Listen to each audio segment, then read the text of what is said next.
Hi, thank you so much for tuning in to P2P Relates, where we talk about all things relationships. I'm Pat Renfro, and as you can see today, we're going to be interviewing, and this is my dear friend, Keith. Hi, Keith. Hello. We're going to be talking about what is the reason people are struggling with getting married when they're single.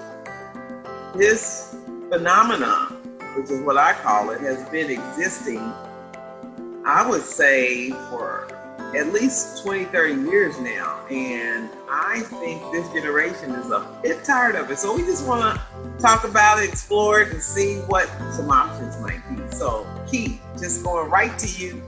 What do you think the reason is that so many single people who desire to be married are still single?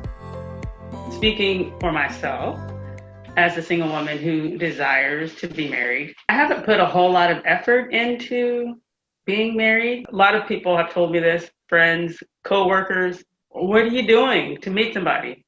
I just go to work, I go to the gym, I go to church. Well, you got to put yourself out there. And I remember I had lunch with a coworker right before the pandemic, and she's sitting across from me and she's talking to me about relationships and you want to meet a man? Yes. You want to get married? Yes, of course I do. And she's like, why don't you cut your hair? Why don't you wear some makeup? Go buy some new clothes. And she didn't say she didn't say it like that. And she was coming from just a really sweet, sincere place. But she's very kind of straight to the point. And I'm like, okay. But her point was, if you want this, then you have got to go do something other than go to work and go to church and go to the gym. And so I think that's one of the reasons, just kind of a lack of inaction, kind of wanting something but not really doing anything about it. And then not knowing where to start, not knowing where to meet someone, and just being too busy, not making it a priority. So I see what you mean. I think that without having a conversation with a group of people, it's potentially, I would hear people say, well, I try to make sure that I am the best I can be. I'm growing, I'm always trying to improve myself. I've got a great career now, or I've got a steady job, or I'm a homeowner, and I've dated a few times and nothing's working out. I read this book. It was a long time ago. And I think it was either The Millionaire Next Door and the author wrote two books, The Millionaire Mind and The Millionaire Next Door. And in one of those books, I read both of them. In one of those books, he was talking about wealthy people. And the author was saying that if you want to meet a wealthy person and marry a wealthy person, and this wasn't my motivation for reading the book. I didn't even know it was in the book, okay? But he was saying how, if you're in college and you want to get married, you want to meet somebody who's going to have a successful career, then you need to go and study in the at the library where those who are studying law or studying medicine are studying, right? You put yourself where those people are so that you can be noticed. And I read this book probably like 10 or 15 years ago. I haven't done any of that, but if you know the type of person you want, if you want somebody who likes to play golf, go to the putting range. If you want someone who's goes to church, go to church. Where would you say you are at this point in your life as it relates to getting married? Like, how do you feel about your singlehood? Well, that's a good question. So I want to be married, but I'm at the point now where I will either marry the right person or I will be single, and I will be happy being single. And if I get married, I will be married to the right person and I will be happy being married. So you're content. Yeah. I think there's a lot of people that want to get to that place, but they don't really know what that would look like to accept being single forever. So let's make a shift and just talk about what are some of the things that you may be aware of that people can practically do. I know you mentioned if I love golfing, and I think I would enjoy being with someone who's a golfer, then go to the golf course. And I think that in some prior conversations that we've had, we've actually kind of kicked that around. Like, if if I know that I love to paint or I'm an artistic person, then it might behoove me to show up in some places where people are doing things I like to do.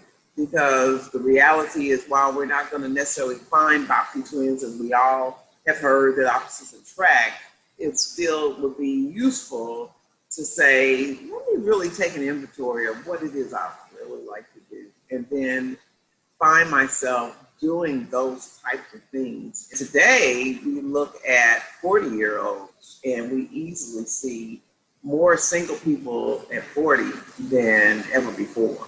And when I talk to those single people, they're not like, oh, okay, Sarah, you know, if it happens, it happens. If it doesn't, it doesn't. I'm good either way. I hear a frustration and a disappointment that they thought not only would they be married by now, but they would have children. You know, I thought I was going to be married at 27.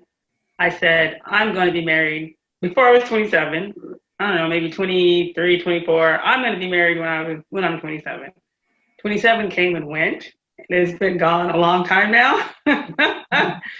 And, you know, over the years, I have met some very nice men and I dated some okay guys. But looking back, I think I missed an opportunity. And I think I missed it because I was just not in the right mind space. I wasn't ready. This was a gentleman who I knew he was interested in me, but I just was so immature at the time, and he was a different race than I was, and so I wasn't even trying to consider that. But I think about him every once in a while, and I wonder, like, how's he doing? I'm sure he's happily married. Hopefully he's happily married. But, you know, if we're not where we want to be relationship-wise, are we not ready? Do we not have the maturity? Are our standards too high? Do we have the wrong priority? You know, I used to think that I want to be married to an African-American man, and that's no longer important to me. And I was like holding out for a Black man. Well, you know, if that happens, great, if he's Black, but if he's not, it's not my priority anymore. There are things more important than his race that matter to me now. You said some things I wanted to comment on I thought were interesting. The main thing, it was a theme to all that you said, and the theme is self-awareness. Because you can look back and you can say, man, if I wasn't caught up in just having a Black man as a husband, maybe I wouldn't have passed up that other guy. But then again, there were other things you didn't know about you that would have impeded success in that marriage. And I think more people today who are single thought they would be married at 27, aren't married many years later, who have found a way to be content and not frustrated and not disappointed and not sad and not feeling less than in some ways. There's a midway that we have to get to. And that midway is to say, yes, I need to know how to be content when things don't go the way I thought they would. However, I also need to be able to step up and step out and make things happen that I thought might have happened a different way. I thought they would have automatically happened by the time I was 27, by the time I graduated from college, by the time I got my career, by the time I bought my house. But I think that what we're not always really considering is how hard did I work to get that job that I had? How strategic was I when I decided to become a homeowner? What did I put in place? Or did it just happen by osmosis? Because I think that we're kind of like making a mistake in that as single people, they're assuming that I'm just going to run into that person as I do my life. Mm-hmm. But if we think about the fact that I didn't run into my house, I didn't run into my degree, I didn't run into my job. Those are all things that I had different strategies that I put together to make that happen. And it was not just a decision I made or a few steps that I knew I needed to take, but it was some hard work and some uphill battles and all that I had to put in place to make those things come to pass. And when they finally did, in most cases, for most people, with all the successes that we see in life, it's like, boy, that was hard, but it was worth it. And I think that if we got that attitude now, because you said something earlier that I thought was really powerful. You said there weren't so many opportunities. Wasn't all these women's lib type of awarenesses. Now, I was a little girl. My mom did talk about college, and she did talk about travel the world, and she wanted all of her children to experience the possibilities of life and fulfillment and realizations and dreams come true before we got married. So we got that pounded in our heads. But today, I think that a lot of people get that type of mindset, that type of exposure to thinking about what's possible, and they accomplish those things. But they, as a result, have had to sacrifice family life and the marriage. But we have to go back now and take that same energy, that same effort we put into those accomplishments and pursue our future with another person. You know, Pat, I don't disagree. The dynamics of relationships change with each generation. And this millennial generation, I was doing some research a few weeks ago, looking at some of the census data, which was showing that, you know, our population is graying. Our population is getting older. We're going to have more older people in our population than, you know, people that can really sustain that older population, you know, as far as Social Security and Medicare. And it's the first time in our history that we're at this point. The working age is dwindling and the retirement age population it's exploding basically. So that's kind of concerning, but that's not what this is all about. One of the reasons why the working age population is shrinking is because people are deciding to not have babies. And this millennial generation, and people are deciding to wait longer to get married. And then once they get married, they're like putting off having kids. And people are deciding not to get married and instead to cohabitate, right? And so, you know, so that's the younger generation. That's not our generation, but you have our generation. For single women in our age group who are wanting to be married, I'm wondering if the single men in our age group, if they are currently married or if they have been married and they're divorced and they're saying, I don't want to get married anymore. I'm done. You know, I've met men who, my age, our age, who that's their stance now. They were married once, maybe twice, and they don't want to get married again. And so you have this population of men, this demographic who have that position. But the female demographic, they're like, I want to be married. I've never been married. Oh, well, sorry to hear that. I've been married. I don't want to be married again. And so these single women are left out here wanting to be married to, you know, but the men, their equals or, you know, the people in their age group are like, the men who have been there and they've done that, they got the t-shirt, they don't want another one, that type of thing. I think probably that is an issue to a degree because there's always more women. Women live longer. I'll say that, but they live longer. And I know in Atlanta, way back when I lived there were 6 women to 1 man. So if one man's saying I'm good or I'm interested in something else, he's like, yeah, I'm good. 6 women to 1 man, I'm good. That's a big loss if he says I don't want to get married again. But I believe that I think this world is big enough for us to actually accomplish everything we want to accomplish. I think that it just works out that way. I think that our Maker was powerful enough that he put enough of everything on this earth that everybody has, it's enough. But you have to, one, believe that you deserve it. You have to believe you can have it. And then you have to go after it. You have to figure out and go after it. I have to be careful with that because, again, I'm not ever promoting desperation. But what I am saying is, again, just like we look for the job, look for the house, whatever we look for, got the degrees, we had to put work into that and we had to put strategy into that. And then we accomplished our goals or we gave up. And so that same effort, that same energy, that same dogma, that same determination has to go into saying, you know what, I'm older than I thought I would be by the time I got married, but I still want to be married. And so let me make sure I'm becoming the best I can be and let me be clear about what it is that I want. And then let me start figuring out ways to make that happen. I get in these moods every once in a while where I'm going to go and I'm going to be proactive about this, right? And so I told you what my current stance is on online dating. I've tried it before and it wasn't, you know, a horrible experience. And I haven't done online dating since then. But every once in a while, Pat, I will get into a mood where, okay, I'm going to go sign up for this dating site, right? And so the last time this happened, it was probably a few months ago, and I went on site. But I only get so far into like the 100 or some questions they want to ask you. I'm like, okay, I'll come back to this.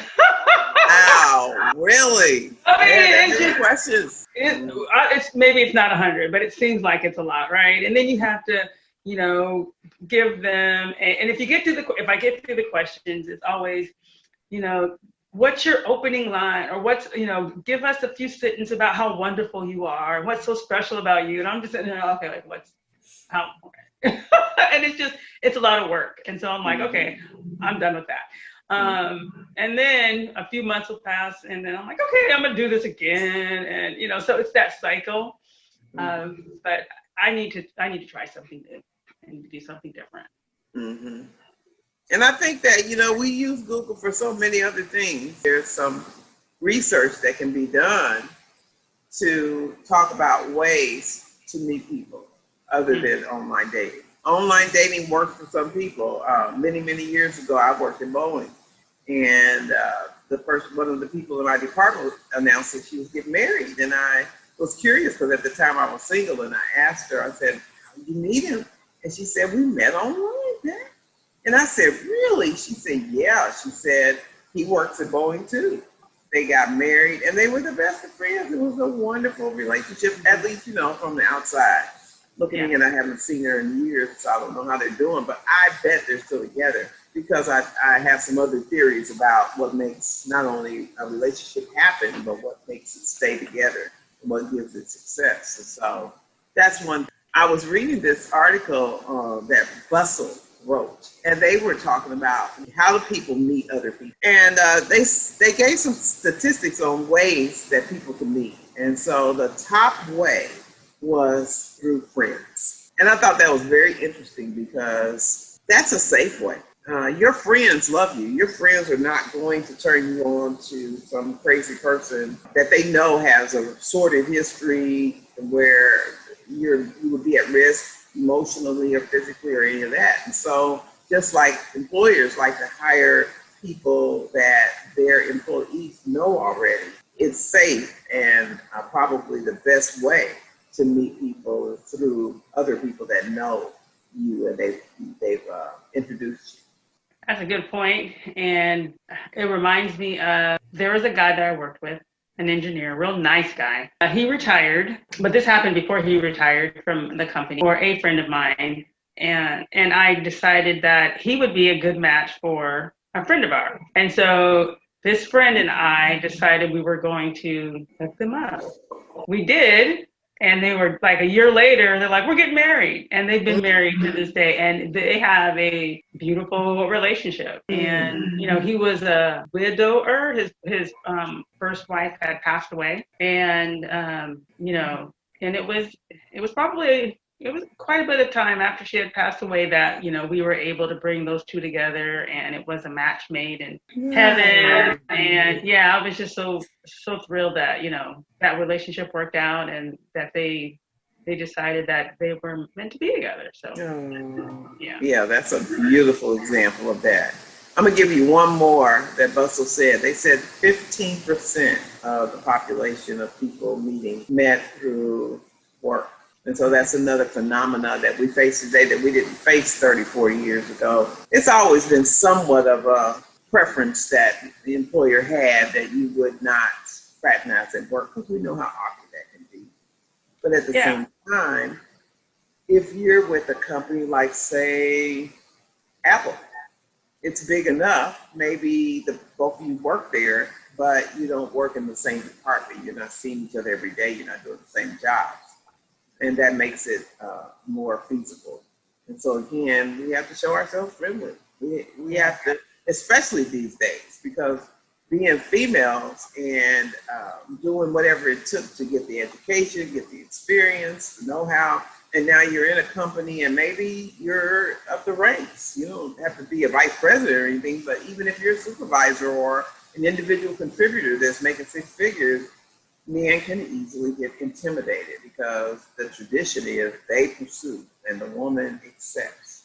And so if they pursued a couple of ways, a couple of times in near timelines and got turned down, and then they see you and you're just a mover and a shaker, they could easily get intimidated and shrink back. And then sometimes strong women don't want to be bothered with shrink back men because they figured, I'm not going to shrink back in our whole relationship. And if you can't handle me now to just ask me out for coffee, I don't know what to say. I don't know if I want to be bothered. So it's a pretty intimidating situation. So I think that we really have to kind of equalize the whole approach of, am I really serious? Do I know who I am now?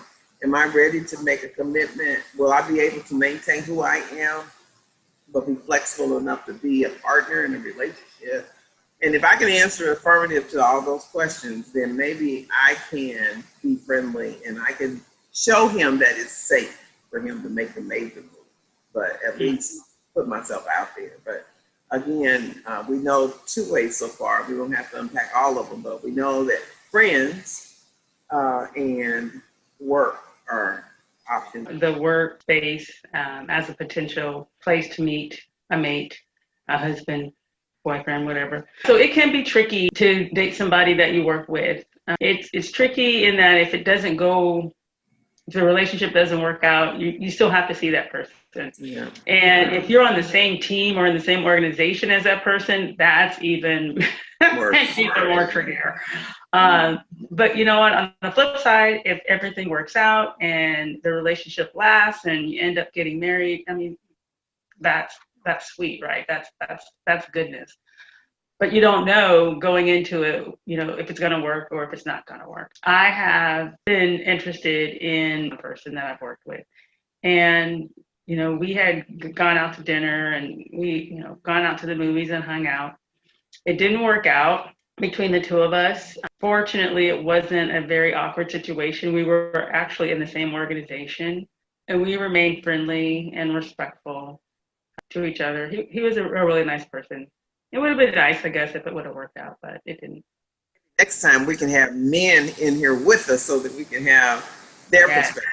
And I love your wisdom about, we can't really speak for them. We can guess around, but at least we have some strategies that people can possibly employ to get closer to that place they want to be. If you want to be married, there's online all day long. That's the convenience, especially in the pandemic. They even got commercials about how you can do the dating online with the pandemic. Oh, okay. Didn't know that. All right. Well, anyway, I hope you all got something out of this. Please hit the subscribe button so that you can hear regularly things that I'm talking about. Again, it's all things relationships. So we deal with self-development, friendships, dating, marriage, and business relationships. And if you hit the bell, then when I upload, you'll get a notification that I've uploaded. And please do a like. That always helps the channel out. And I just hope that you have a glorious next 7 days. And I'll see you back here next week. Bye. Thanks, Kim. You're welcome.